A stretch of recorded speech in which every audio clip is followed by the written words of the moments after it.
ये जो रामलीला मैदान में बाबा साहब अंबेडकर और जवाहरलाल नेहरू जी का और महात्मा गांधी जी का पुतला वहां पर रख के इन्हों जलाए उस दिन जिस दिन इम्प्लीमेंट हुआ। नेहरू जी को गालियां, इंदिरा जी को गालियां और कहां तक गांधी पूरी फैमिली को गालियां। शर्म आना चाहिए। पढ़ो आप, इतिहास पढ़ो।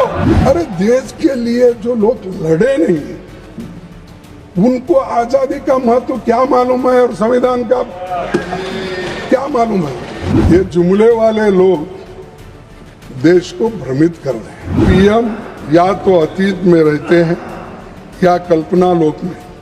ऐसा लगता है कि वर्तमान उनकी डिक्शनरी में नहीं है। डिमोनेटाइजेशन हो, दूसरे हो, सब खत्म करने की बात ही करें। गरीबों को आर्थिक दृष्टि से कुचले, ऐसे लोग हमको पाठ पढ़ा रहे हैं। नेहरू जी के खिलाफ नफरत में आप इतना बह गए कि आपने संविधान सभा, अंतरिम सरकार और अंतरिम संसद सब पर सवाल खड़ा कर दिया। बाबा साहब का सम्मान नहीं, बाबा साहब। अरे तुम तो बिगिनिंग से ही उनका सम्मान नहीं कर रहे और आप बोलते 55 साल में आपने क्या किया, 70 साल में क्या। अरे बाबा, हम अगर नहीं करते, तुम लोग इंजीनियर हो के यहाँ नहीं बैठते, डॉक्टर हो के नहीं बैठते थे और मोदी जी इस देश के प्रधानमंत्री भी नहीं बनते थे। तुम अपने आप को 30 बार का मत समझिए। ये सब देन पंडित जवाहरलाल नेहरू जी, महात्मा गांधी की, डॉक्टर अंबेडकर की, वल्लभ भाई पटेल की है। तुम्हारा कोई कंट्रीब्यूशन नहीं। 16 दिसंबर ये बांग्लादेश का लिबरेशन डे, जो हमारी बहादुर नेता इंदिरा गांधी जी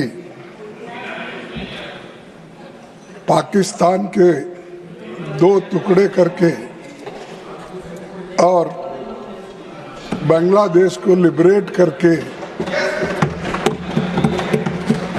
और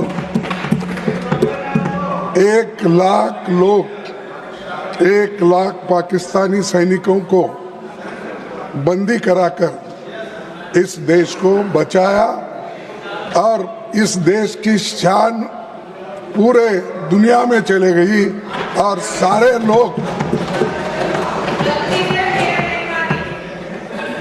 और 1 लाख लोगों को बंदी करना बहुत मुश्किल काम है। लेकिन जो जिनको आयरन लेडी कहते हैं उसने ये बता दिया, अगर हमारे नजदीक अगर कोई आए तो उनकी खैर नहीं, ये उन्होंने बता दिया।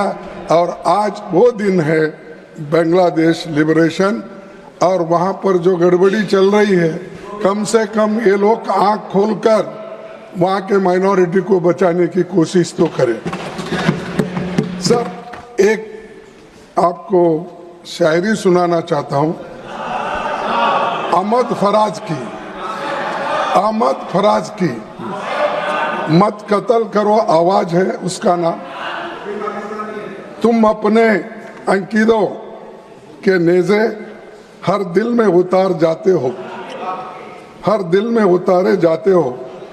हम लोग मोहब्बत वाले हैं, तुम खंजर क्यों लहराते हो।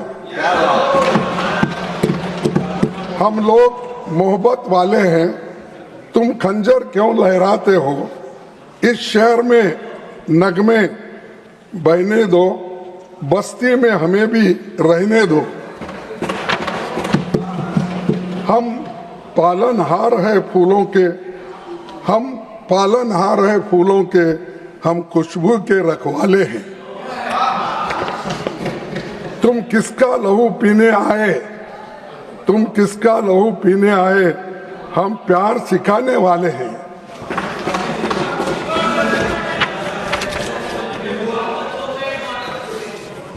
इस शहर में फिर क्या देखोगे, इस शहर में फिर क्या देखोगे जब हर यहाँ मर जाएगा, जब तेग पे लय कट जाएगी जब शेर सफर कर जाएगा, जब कत्ल हुआ सूर साजों का, जब काल पड़ा आवाजों का, जब शहर खंडर बन जाएगा, जब शहर खंडर बन जाएगा, फिर किस पर संग उठाओगे? संग यानी पत्थर। फिर किस पर संग उठाओगे?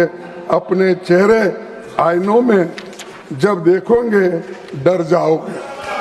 आपने जब यह संविधान बनी सर, उस वक्त संविधान को जलाने वाले लोग लालमय, ये जो रामलीला मैदान में बाबा साहब अंबेडकर और जवाहरलाल नेहरू जी का और महात्मा गांधी जी का पुतला वहां पर रख के इन्हों जलाए उस दिन, जिस दिन इम्प्लीमेंट हुआ। और अरे चुप बैठो, हो ना, बैठो। हाँ, जलाए सो लोग, हमको संविधान कैसा बचाया और क्या किया? नेहरू जी को गालियां, इंदिरा जी को गालियां, और कहां तक गांधी पूरी फैमिली को गालियां। शर्म आना चाहिए। पढ़ो, इतिहास पढ़ो।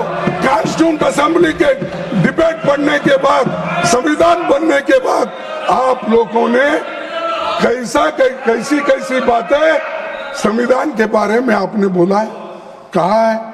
आप तो देख लो, लेकिन ऐसे लोग टीका करते हैं। I have a mind to enrich my self. जो किताब आपने दिखाई है पढ़ो सर। बाद में नहीं, अभी देता हूँ। मनुस्मृति, ये मनुस्मृति की किताब, ये 3-4 मैं जला वो उतना पढ़ दो और मेरे को वापस कर दो, क्योंकि आजकल मिलता नहीं। Honorable members, can I return a document put on the table? I can't. It has to be put on the table. अच्छा, मैं और एक खरीद के देता हूँ। Please continue. प्रधानमंत्री जी वहाँ लोकसभा में जो कहे थे, मैं उनका भी पूरा स्पीच देखा, लेकिन वो टिप्पणी यहाँ नहीं करना। और राजनाथ सिंह जी का वो भी देखने के बाद मुझे ऐसे महसूस हुआ कि वो जो भी कोट वहां कर रहे थे, सब कोट जो कॉन्स्टिट्यूंट असेंबली में बाबा साहब अंबेडकर ने जो बोला था और दूसरे नेता वही कोट किए, इनकी दिल की बात बाहर नहीं आई। वो खुद इस संविधान को चाहते या नहीं चाहते, हमको क्रिटिसाइज करने के लिए, टीका करने के लिए कौन से पैराज, कौन से शब्द प्रयोग करना, उतने उठा के वो बोलते गए। लेकिन आपने क्या किया वो बोला ही नहीं। आप देश के लिए क्या किया बोला नहीं। आप कितने बार जेल गए बोले नहीं। आप कितना पीड़ा देश के लिए आपने सहन किया ये कहा नहीं। अरे देश के लिए जो लोग लड़े नहीं, उनको आजादी का महत्व क्या मालूम है और संविधान का क्या मालूम है? सर, और एक बात वहां पर बोले कि खुद उन्होंने ऐसे स्लोगन दिए और सब वो जुमले, हमारे को वो जुमलों का इल्जाम हमारे ऊपर लगा रहे हैं। तो वो ये जुमले वाले लोग देश को भ्रमित कर रहे हैं और असत्य बातें बोलकर लोगों को धोखा दे रहे हैं। और फिर बात तो यहाँ पर आकर ऐसा बोल देते हैं कि वो क्या हमारे पास बोलते हैं कन्नड़ा में, झूठ 100 बार बोल के, नहीं सॉरी, असत्य 100 बार अगर बोलते गए तो उसको वो सत्य के इसमें हो सकता है। वैसा ये गोबेल्स से भी ज्यादा, गोबेल्स जो झूठ उन्होंने असत्य बातें करते थे, उससे भी 100 गुना ये लोग करते हैं। और फिर ऊपर से लोगों को, हमको कहते हैं इनने आपने क्या किया, इमरजेंसी में क्या किया, फलाने में क्या किया। नेहरू जी ने कितने बार बोलता हूँ नेहरू जी ने कैसा किया, क्यों करना पड़ा पहला अमेंडमेंट और किस वजह से हुआ, वो बोलूँगा। सर, पीएम या तो अतीत में रहते हैं या कल्पना लोक में। ऐसा लगता है कि वर्तमान उनकी डिक्शनरी में नहीं है। बेहतर होता कि तो वो बता देते कि 11 साल में ऐसा कौन सा काम किया है जिससे हमारा लोकतंत्र और संविधान मजबूत हुआ। डिमोनेटाइजेशन हो, दूसरे हो, सब खत्म करने की बात ही करें, गरीबों को आर्थिक दृष्टि से कुचले। ऐसे लोग हमको पाठ पढ़ा रहे हैं कि आर्थिक मजबूती हमने की। अगर सोशलिज्म की बात करते उसको भी टीका आपने किया। मैडम, अगर सभापति जी, अगर सोशलिज्म ये जो है लैंड रिफॉर्म्स नहीं आता, बैंक नेशनलाइजेशन नहीं होता, फूड सिक्योरिटी एक्ट नहीं आता, नरेगा नहीं आता, तो आज गरीब मरते थे। और कोविड में आपको जो आश्रय मिला वो नरेगा से मिला, वो फूड सिक्योरिटी से मिला, और कंपलसरी एजुकेशन एक्ट के तहत जो बच्चों को आज पढ़ाई हो रही, ये है काम। ये नहीं बात में किस भाषा पे भी ठोको, भाषण करते हो, लेकिन उसका परिणाम क्या है? कुछ नहीं। और ये जरा सुनिए साहब, 1947 से 1952 के बीच में कोई इलेक्टेड सरकार नहीं थी और वो गैर कानूनी संशोधन ला रहे थे। ये मोदी साहब का कहना है। तो मोदी साहब के लिए मैं उनकी याददाश्त के लिए रिपीट कर रहा हूँ, क्योंकि देश की आज़ादी में ना उन्होंने हिस्सा लिए ना मैं हिस्सा लिया। नेहरू जी लिए और महात्मा गांधी जी लिए, सरदार पटेल लिए, ये लोगों ने जो किया काम, उस पर टिप्पणी करने का हमको कोई अधिकार नहीं। और दूसरा, उन्होंने नेहरू जी, पटेल जी, बाबा साहेब खुद अपने श्याम प्रसाद मुखर्जी की क्रेडिबिलिटी पर हमला हो, वो हमला बोले, क्योंकि ऐसे लोगों के बात कर रहे थे जिनको उन्होंने कभी सुना नहीं, कभी देखा नहीं, उनके साथ कभी लड़े नहीं। तो नेहरू जी के खिलाफ नफरत में आप इतना बह गए कि आपने संविधान सभा, अंतरिम सरकार और अंतरिम संसद सब पर सवाल खड़ा कर दिया, और इसमें सभी में श्याम प्रसाद मुखर्जी भी थे। तो इसीलिए कम से कम आप बोलते वक्त जरा ये तो सोचना चाहिए, मैं क्या अपने नेता के खिलाफ बोल रहा हूँ, क्या नेहरू के खिलाफ बोल रहा हूँ, क्या किसी और के खिलाफ बोल। इतना सोच के तो अगर बोलते तो मैं समझता था कि नेचुरली या उन्होंने रात में जो भी पढ़ा सुबह बोला होगा, भूल गए होंगे, या उनके जो भी एडवाइजर है लिख के दिए होंगे, बोले होंगे। तो हमारे गलतियां हम दुरुस्त कर लेना चाहिए, चाहे मोदी जी हो, चाहे नड्डा जी हो, चाहे मैं। हम अपनी गलती को स्वीकार नहीं करेंगे तब तक आपकी बातों में कोई वजन नहीं रहेगा। ये बाबा साहब अम्बेडकर ने कहा और लोगों ने सुना, और ये नमूद हुआ है कॉन्स्टिट्यूएंट असेंबली के डिबेट में, और उन्होंने ये ओपनली कहा। अब वो भी टीका कर, बाबा साहब का सम्मान नहीं, बाबा साहब, अरे तुम तो बिगिनिंग से ही उनका सम्मान नहीं कर रहे।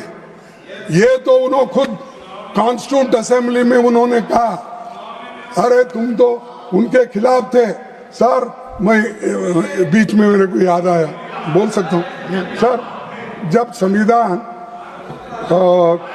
संविधान में तिरंगा झंडा और नहीं, ये जब यहाँ पर स्वीकृत हो गई, जब तिरंगा और कॉन्स्टिट्यूशन ये सब, तो मुंबई के रेलवे स्टेशन पर बीजेपी वालों ने और ये अपना हिंदू महासभा वालों और आरएसएस वालों ने जाकर उन्होंने सैपरीन झंडा दिखाया। तो बाबा साहब अम्बेडकर ने कहा, बाबा साहब, अरे जनसंघ भाई, अरे तुम्हारा पहला अवतार, जैसा हमारे धर्म में 10 अवतार होते हैं, तुम्हारा वो दूसरा अवतार और पहला अवतार, तो छोड़ दीजिए उसको। सर उनको झंडा दिए।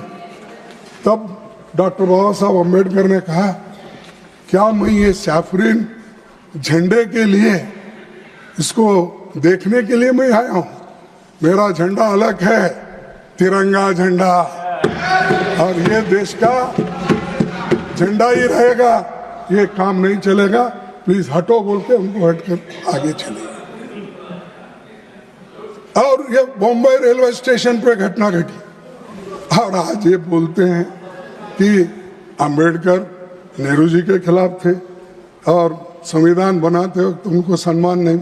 ये तो खुद बाबा साहब अम्बेडकर ने कहा कि ये जो मुझे सम्मान मिला और इतना कांग्रेस के वजह से मैं ये घटना बना सका, और वो भी स्मूथली बना, कोई भी इसको उस वक्त डिस्टर्ब नहीं किया। सबको पता है कि जब आज़ादी मिली तो देश में सुई भी नहीं बनती थी, खाने पर कोई अनाज नहीं था, केवल 35 साल की औसत उम्र थी, लेकिन पिछले 60-70 सालों में देश ने बहुत तरक्की की। और आप बोलते 55 साल में आपने क्या किया, 70 साल में क्या? अरे बाबा, हम अगर नहीं करते, तुम लोग इंजीनियर हो के यहाँ नहीं बैठते, डॉक्टर हो के नहीं बैठते थे, और मोदी जी इस देश के प्रधानमंत्री भी नहीं बनते थे, और मैं एक लेबर का बेटा अपोजिशन लीडर भी नहीं बनता था। ये सोच के रखिए आप, तुम अपने आप को 30 बार का मत समझिए। ये सब देन पंडित जवाहरलाल नेहरू जी, महात्मा गांधी की, डॉक्टर अंबेडकर की, वल्लभ भाई पटेल की है, तुम्हारा कोई कंट्रीब्यूशन नहीं। ये लोग, बहुत से लोग वोटिंग को गए होंगे, अब हमारे लोग भी उधर गए हैं, बाहर के भी गए हैं, ये संगम है सर, सामने वाले रोड पर बैठे। हाँ, संगम, ये सामने वाले बैठे तो ठीक है, वो पहले, लेकिन सेकंड, थर्ड, फोर्थ पे जो बैठे हैं ना, वो सब या इधर से उधर गए, उधर से इधर आ गए, या हर पार्टी से वहां गया, क्योंकि ईडी मशीन, सीबीआई। जयराम जी कह रहे हैं कुछ। हाँ, जयराम जी कुछ कह रहे हैं आपको। हाँ, तो हर लोग यहाँ, वो एक वॉशिंग मशीन बड़ी खरीदी है, कौन? हमारे शाह साहब, इतना बड़ी वॉशिंग मशीन करे, आदमी अंदर जा सकता है और क्लीन होके बाहर आता है, अंदर जाके क्लीन होके बाहर आता है, और वो जाके इतना जोर से चिल्लाता है, अरे यहाँ खाया पिया रहा, राज किया, कोई सब कुछ बना। वही यहाँ पर हमको बुद्धि पढ़ाते हैं और उल्टा बयान देते हैं। तो ऐसे लोग इस देश में हैं, ऐसे लोग। हम संवैधानिक प्रावधान के तहत कांग्रेस पार्टी ने देश में कास्ट सेंसस की मांग की, और कास्ट सेंसस की मांग इसलिए कर रहे हैं, कमजोर लोग, तबकों के लोगों को बेहतरीन के लिए, उनके बेहतर के लिए एक रणनीति बनाई जाए। इसीलिए आप ये जो हमारा डिमांड है, ये किसी को खुश करने के लिए नहीं। और ऐसा होता है पॉलिटिक्स में, आज मेरे साथ वोट देते हैं, कल दूसरों को देते हैं। हम देखे हैं 60 साल में कैसा हुआ, क्या हुआ, लोग बदलते कैसे रहते हैं। तो इसीलिए वोटरों के ऊपर आप गुस्सा मत निकालो, एरिया के ऊपर आप गुस्सा मत निकालो। कोई एरिया, कोई स्टेट अगर आपको वोट नहीं देता तो आप क्या करते थे, उस स्टेट को पैसे देने का बंद करते हो, जीएसटी वक्त पे नहीं देते हो, ये आपका काम